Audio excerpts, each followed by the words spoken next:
Bueno, continuando con el tema, terminado nomenclatura anatómica, continuaremos con el tema de osteología generalidades. Es la parte de la anatomía, que estudia los huesos. Son órganos duros, resistentes, dotados de cierta elasticidad, de color blanco amarillento, que en conjunto forman el armazón interior del cuerpo. Da inserciones a partes blandas, ligamentos y músculos, protege las estructuras del organismo como el sistema nervioso, corazón y pulmones. Un rol importante en el reservorio de elementos minerales y como formador de elementos figurados de la sangre. Eso sería el concepto de osteología. Bueno, continuando entonces, verán acá el esqueleto completo de un equino. Como verán, dijimos que hay un largo tallo óseo denominado columna vertebral, el eje o raquis del cuerpo. Esta columna se divide en regiones cervicales, torácicas, lumbares, sacras y coxígeas, conjuntamente con piezas que se desprenden en dorsal. Estas piezas, que se denominan costillas, reunidas en una pieza única fibrocartilaginosa que se denomina esternón, formarán el esqueleto del tronco. Hacia craneal se desprende un apéndice óseo denominado cabeza, que se divide por una línea imaginaria en rostro, todo lo que es huesos de la cara, y cráneo, todos los huesos del cráneo. Hacia craneal se desprenden los miembros torácicos en correspondencia con el tórax, o denominados también miembros anteriores o miembros torácicos, derecho e izquierdo. Hacia caudal se desprenden los miembros pelvianos en correspondencia con la pelvis, miembros posteriores o miembros pelvianos.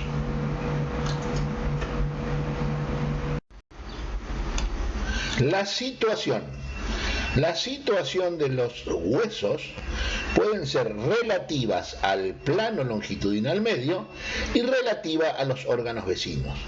Con respecto al plano longitudinal medio, los huesos se dividen en impares o simétricos, aquellos que se alojan sobre el plano longitudinal medio, como son los huesos de la columna vertebral, denominado vértebras.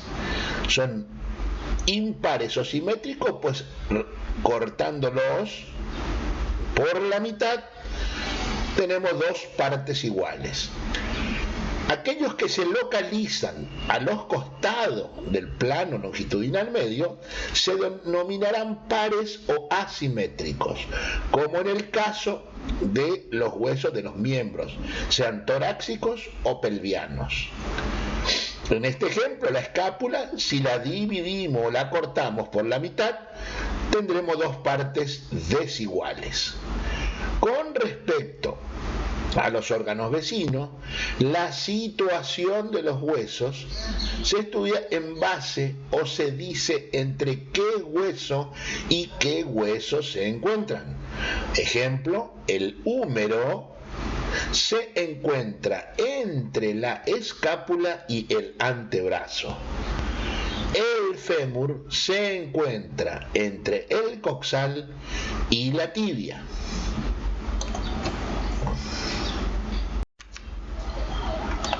La dirección puede ser absoluta o relativa. En la dirección absoluta se tiene en cuenta el eje principal del hueso. En la dirección absoluta se tiene en cuenta el eje principal del hueso.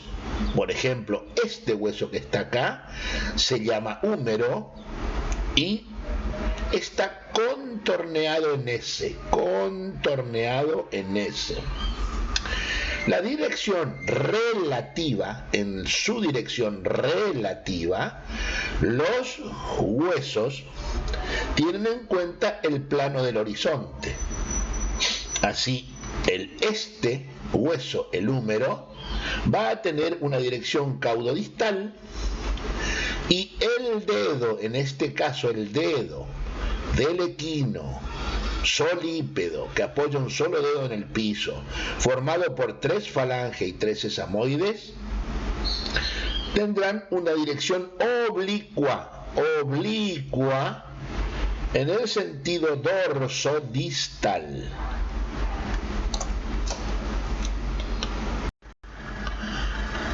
Con respecto a la forma de los huesos, pueden ser absolutas o pueden ser relativas. En la forma absoluta se tendrán en cuenta las dimensiones de los huesos. El largo, el ancho y su espesor. En base a estas 3 dimensiones, los huesos, en su forma absoluta, se dividen en largos, donde predomina el largo sobre el ancho y su espesor; planos, como en este caso, donde predomina el largo y el ancho sobre el espesor; y los huesos cortos, cuando el largo, el ancho y el espesor son similares. En la forma relativa se tendrán en cuenta las figuras geométricas.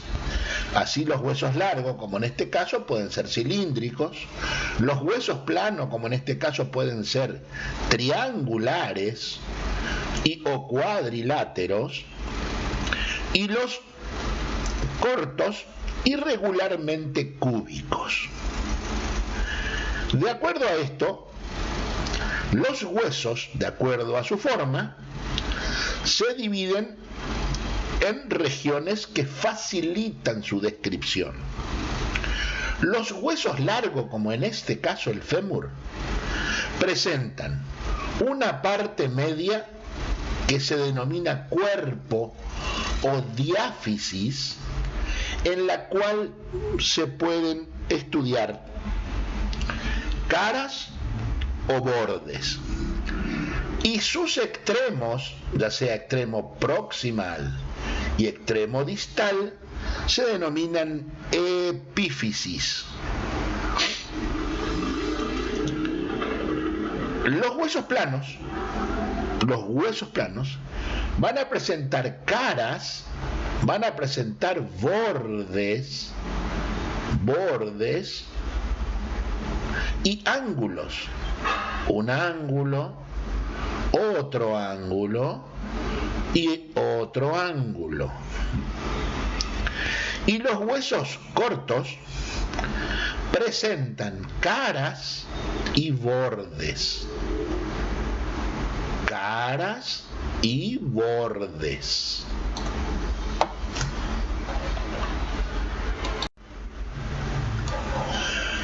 Aquí verán las regiones de los huesos largos y de los huesos planos.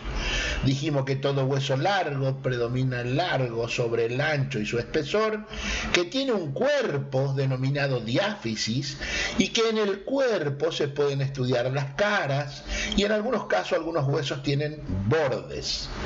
A su vez tienen sus extremidades denominadas epífisis. En los huesos planos se van a estudiar caras, se estudian bordes y se estudian ángulos. Caras, bordes y ángulos.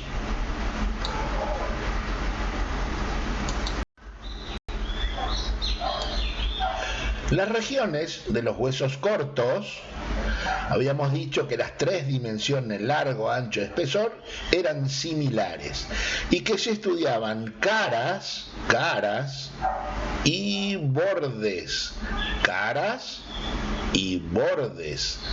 Caras y bordes.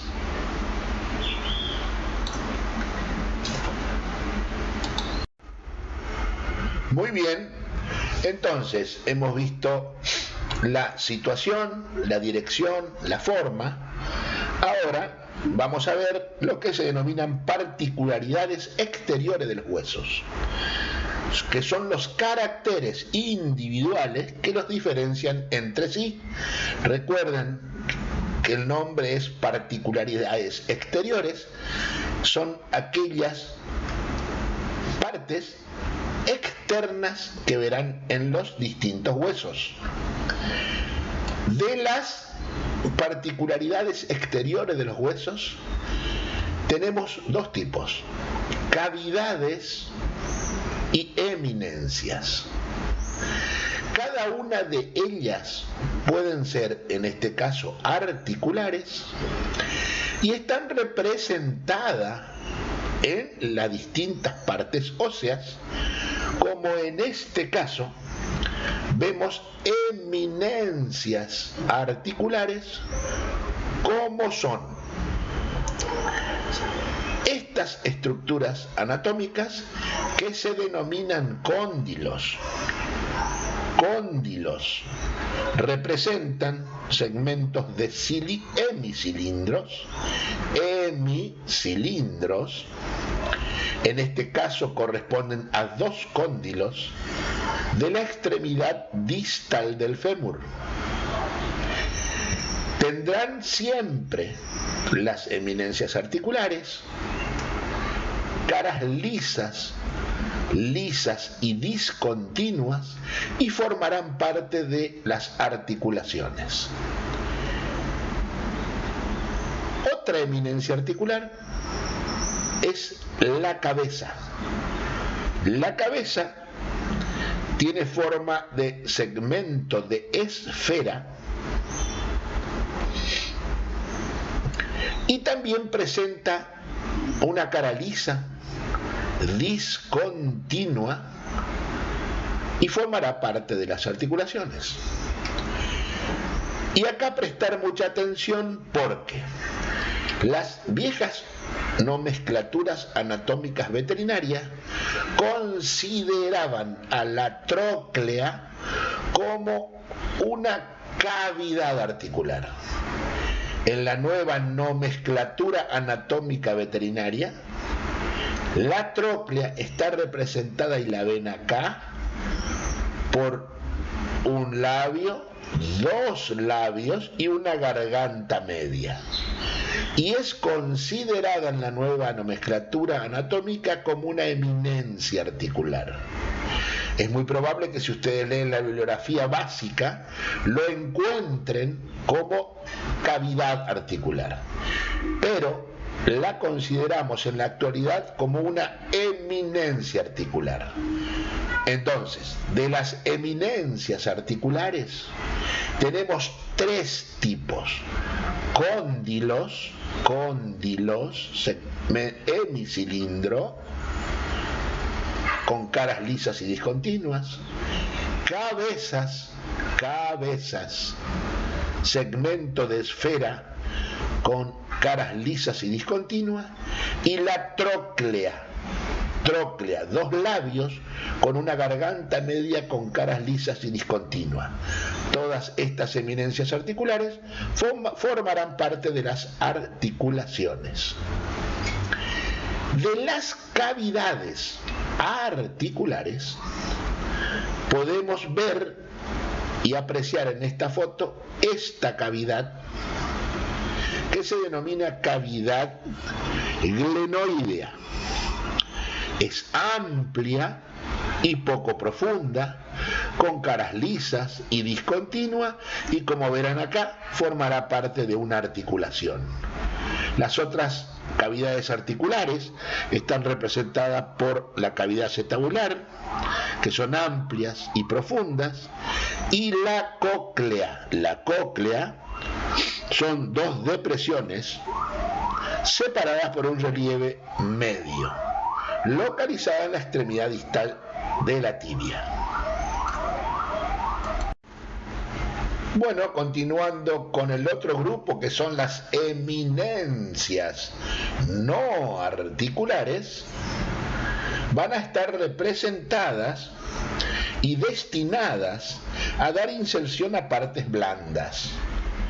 Ellas son, como en este caso le indicamos, con el número de la foto 1, que se denominan apófisis. En el número 2, los tubérculos. En el número 3, las tuberosidades. En el número 4, una espina. En el número 5, una cresta. Y con el número 6, líneas. Como verán y pueden apreciar, las eminencias no articulares tienen la particularidad de ser rugosas, son ásperas, elevadas, salientes y dan inserción a partes blandas. Son ejemplos clásicos, por ejemplo en un hueso corto como la vértebra, verán las apófisis y las espinas. En el húmero, en su extremidad proximal, los tubérculos y la tuberosidad. Y en un hueso plano podrán ver las crestas y las líneas. Cavidades no articulares. Están destinadas a dar inserción a partes blandas y a la vez alojar vasos y nervios según el caso. Cavidades no articulares están representadas por fosas,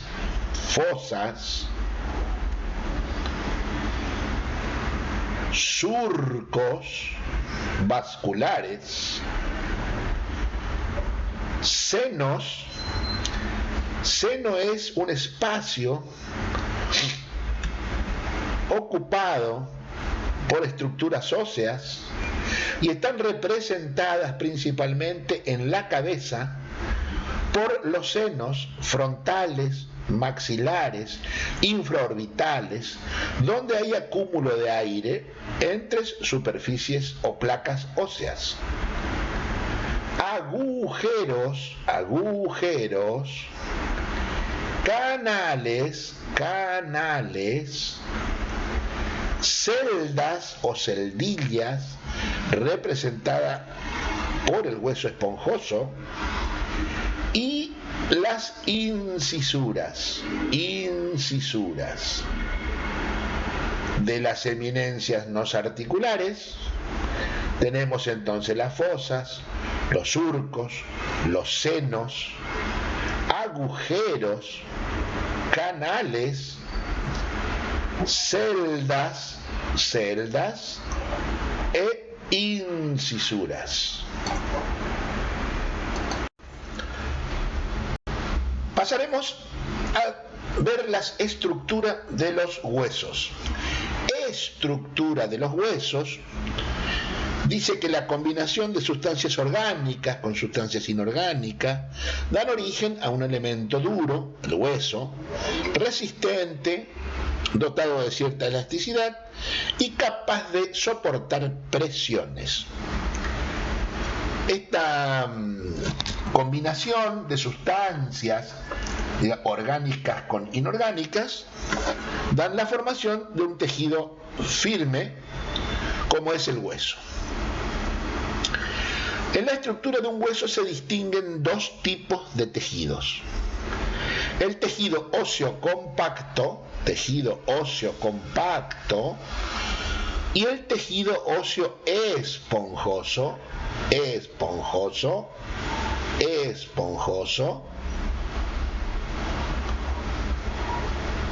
Entonces, veremos que en las distintas formas de los huesos, de acuerdo a su forma, estarán distribuidas de distintas maneras la sustancia ósea compacta y la sustancia ósea esponjosa. caso,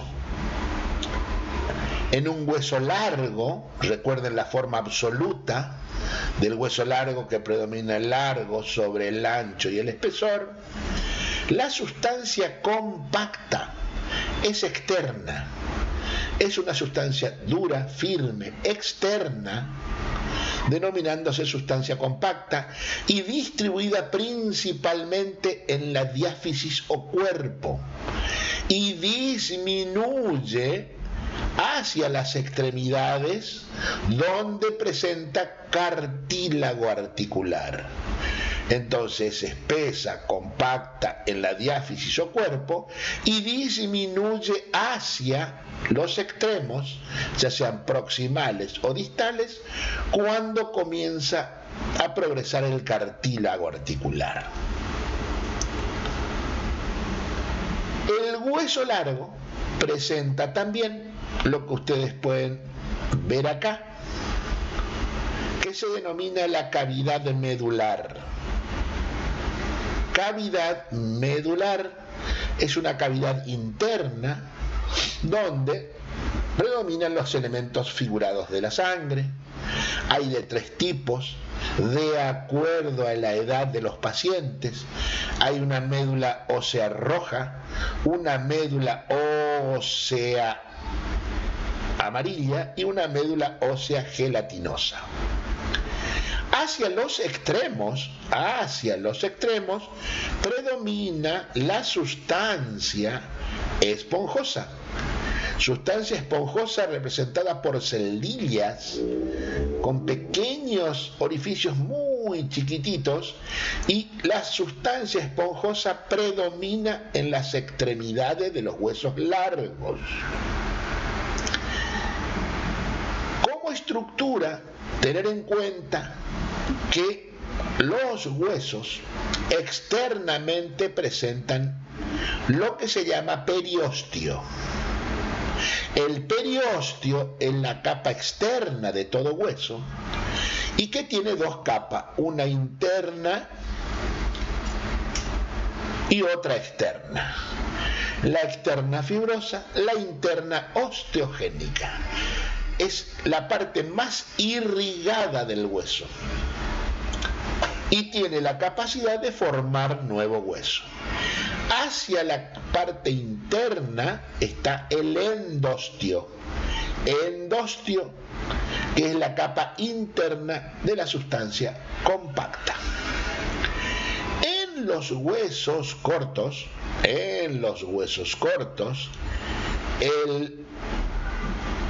la sustancia compacta está en toda la parte periférica del hueso corto y predominan en su interior la sustancia esponjosa, y como verán no poseen cavidad medular.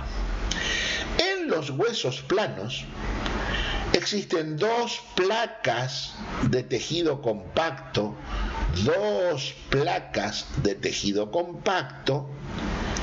con una cavidad central esponjosa. Significa, y presten atención, que en los huesos largos hay cavidad medular.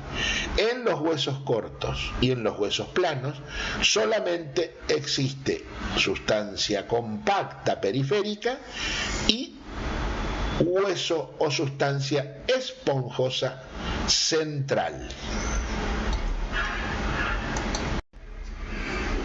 Para poder ver con mayor detalles, acá tenemos el corte longitudinal de un hueso largo para que ustedes puedan apreciar las 2 estructuras más importantes: la externa de la diáfisis de un hueso largo, que se llama sustancia compacta, donde en la parte externa está el periósteo, donde la parte interna es el endostio, y todo lo que ustedes pueden apreciar centralmente se denomina médula ósea.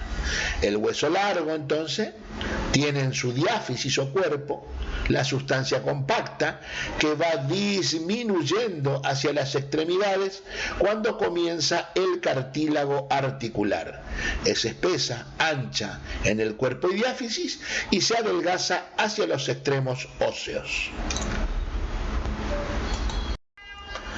Como podrán apreciar acá, en ese mismo hueso largo donde se realizó el corte longitudinal, vemos la sustancia compacta en la diáfisis que se adelgaza hacia los extremos óseos, ya sea proximal y distal, y pueden apreciar que en las extremidades de los huesos largos está el tejido óseo esponjoso que predominan en estas regiones de los huesos largos. Celdillas, agujeritos muy chiquititos, separados entre sí, denominándose sustancia ósea esponjosa. Aquí verán los huesos cortos representados, estos son huesos cortos, representados principalmente por las vértebras, que van a formar parte del largo tallo óseo que forma la columna vertebral. Por ende son huesos cortos. La sustancia compacta es periférica, y en su interior predomina la sustancia esponjosa. Y recuerden que los huesos cortos, como los huesos planos, carecen de cavidad medular. Tienen sustancia compacta periférica y en su interior predomina la sustancia esponjosa.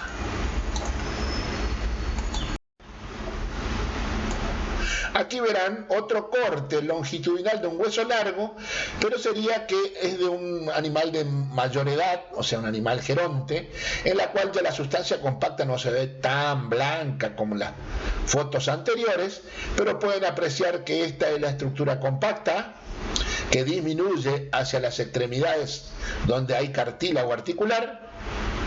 Esto es la médula ósea o espacio interno del hueso largo, y hacia los extremos predominan las sustancias esponjosas.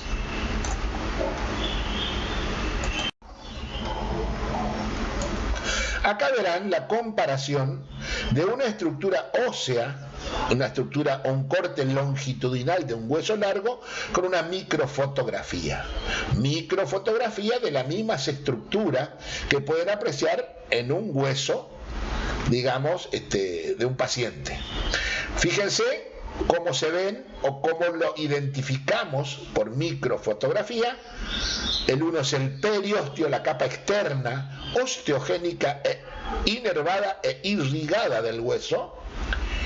El 2 es el tejido óseo compacto del cuerpo. El 3 es la cavidad medular. El 4 es el tejido esponjoso en su extremidad. El 5 es el cartílago epifisiario, o denominándose también cartílago de crecimiento óseo. Todos los huesos largos tienen esto que se denomina cartílago epifisiario o cartílago de crecimiento en sus extremidades. Y el sexto, o el número 6, es el cartílago articular, donde no existe sustancia compacta. Comparando esta microfotografía con un hueso real, veremos el número 1 es el periósteo, la capa externa. El 2 es el tejido compacto del cuerpo. El canal medular o cavidad medular.